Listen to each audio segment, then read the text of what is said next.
So hello and welcome to this podcast on chronic painless visual loss.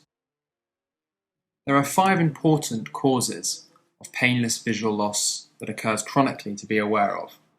These are cataract, glaucoma, diabetic retinopathy, AMD, and genetic eye disease. During this podcast, I'm going to consider each of these very briefly, focusing on specific features that it's important to know about. Cataracts are opacities within the lens caused by crystallization of crystalline found in the stroma of the lens. It is the commonest cause of blindness worldwide.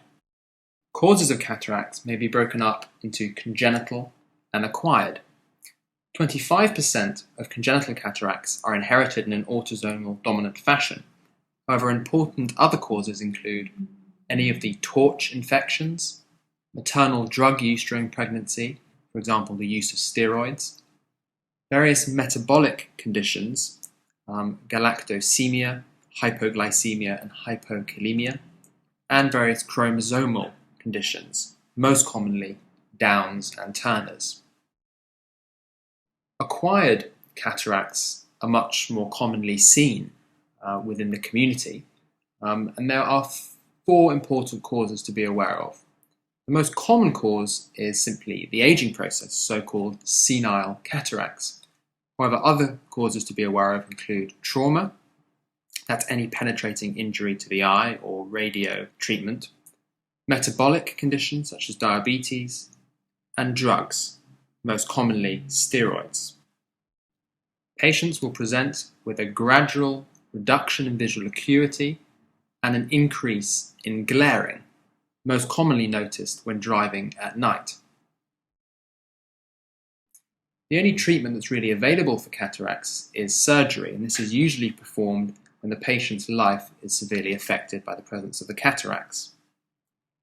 The procedure is called phacoemulsification, and basically you suck out the old lens and replace it with a new lens. However, it's important to know that you maintain the lens capsule when you're doing this. The operation is not without its risks. First of all, there is surgical risk involved.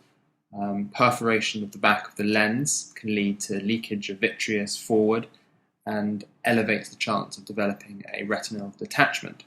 There is also a 1 in 1,000 risk of infection postoperatively with the procedure, and this is endophthalmitis, which is a very difficult infection of the eye to treat and may lead to blindness.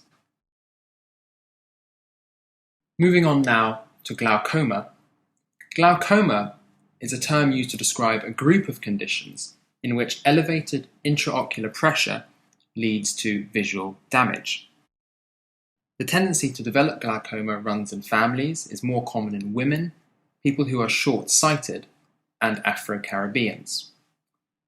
Talking a little bit pathologically now about the causes of glaucoma, the best way of figuring this out is to describe 3 different classification systems for glaucoma. So you can have acute versus chronic glaucoma. In acute glaucoma, there is a rapid rise in intraocular pressure leading to a painful red eye and rapid visual loss. However, in chronic glaucoma, there is a gradual rise in pressure leading to damage to the optic nerve and a slower loss of vision. Glaucoma may also be described as either primary or secondary. Secondary causes of glaucoma obviously occur as a complication of other eye diseases that obstruct drainage. Lastly, glaucoma may be described as either open angle or closed angle. This term, open and closed, describes the drainage angle where the iris joins the cornea and where the circulating fluid in the anterior and posterior chamber move through the trabecular meshwork and into the canal of Schlemm.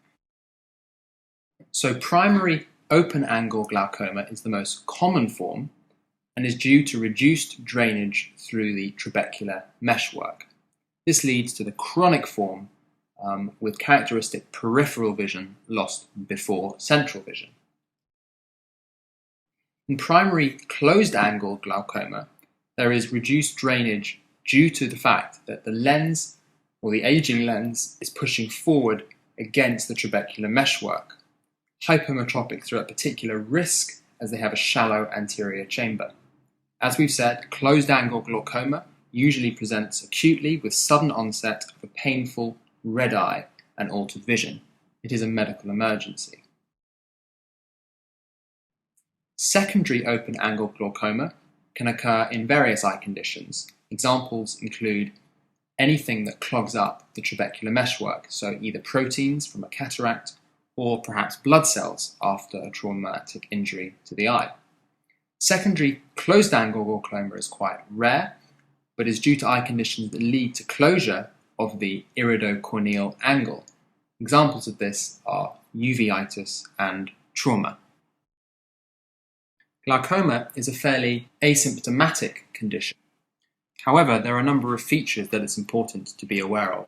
These are an elevated intraocular pressure, greater than 22 milligrams of mercury, disc cupping with a cup-to-disc ratio greater than 0.6, arcuate scotoma, and tunnel vision. Both medical and surgical treatments are available for this condition. There are a variety of eye drops that can be prescribed, and basically these eye drops are given to alter the production of aqueous humour within the eye and therefore reduce the pressure. Classes of drugs used include beta blockers, alpha adrenergic agents, carbonic anhydrase inhibitors, prostaglandin analogues such as Lumagen, and miotics. If drop treatment fails to control the intraocular pressure, laser surgery or conventional surgery may be used. In laser surgery, most commonly a procedure called trabeculoplasty, a high-energy laser is used to shrink down parts of the trabecular meshwork, therefore allowing other parts of the meshwork to stretch and open up and allowing aqueous humour to drain. Conventional surgery can also be done in a procedure called a trabeculectomy. In this procedure, an opening in the sclera is made and a small piece of the trabecular meshwork is removed. Drainage implants may also be put in place to help increase drainage of the fluid. Acute closed-angle glaucoma as a medical emergency is treated with eye drops and iridotomy. A hole in the iris is made that allows the fluid to drain more freely between anterior and posterior sides of the circulation.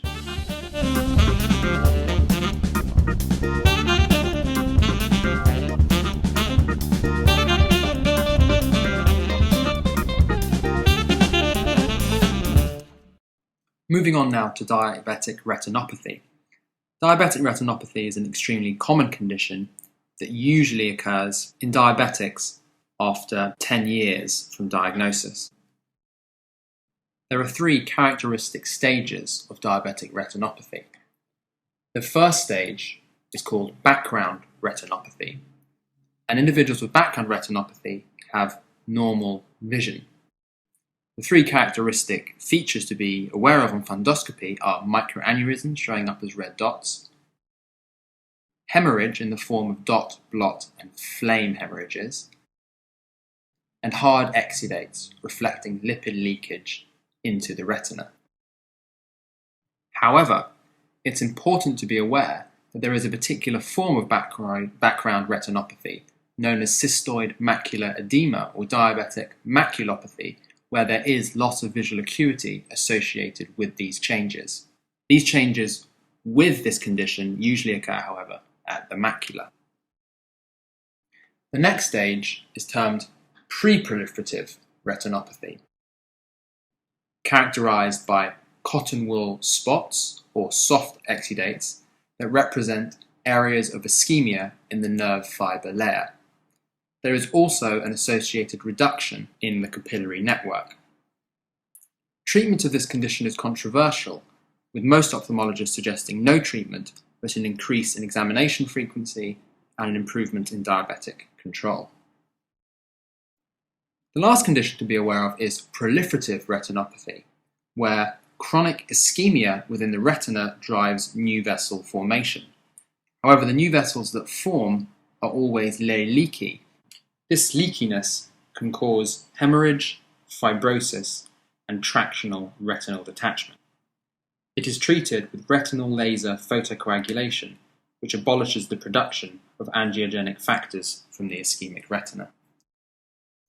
Other eye disease changes to be aware of in diabetes are fluctuating visual acuity secondary to short episodes of hypoglycemia, the formation of cataracts, the formation of mononeuropathies resulting in double vision, and diabetic papillopathy, which usually occurs bilaterally in type 1 patients.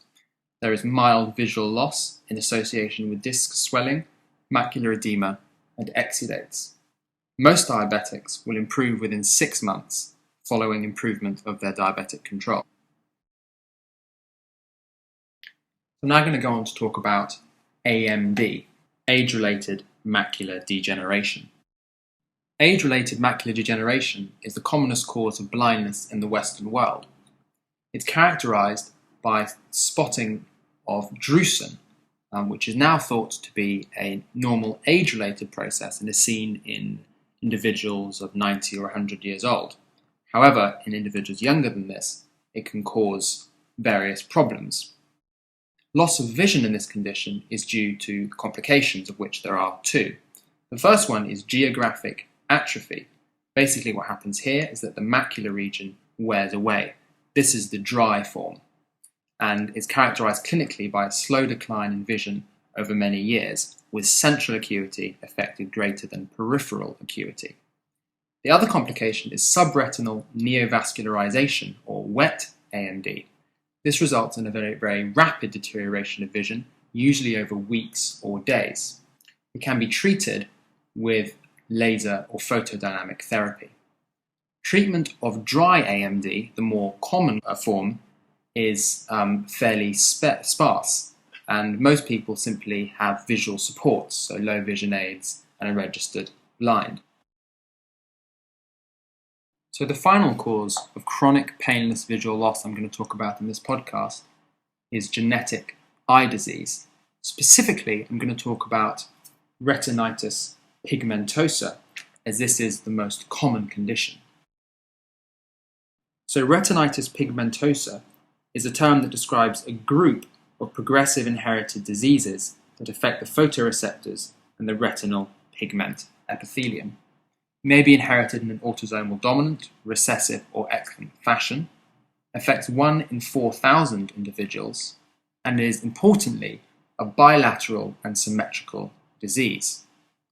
If one were to see the changes of retinitis pigmentosa unilaterally in an asymmetrical fashion, one would think of choroiditis.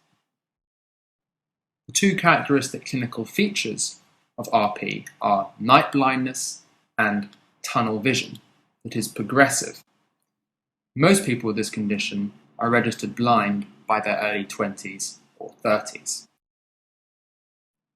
Fundoscopy will reveal a triad of retinal bone spicule pigmenting, blood vessel attenuation, and optic atrophy. There are two important eponymous syndromes to be aware of that include the features of retinitis pigmentosa, but other things as well.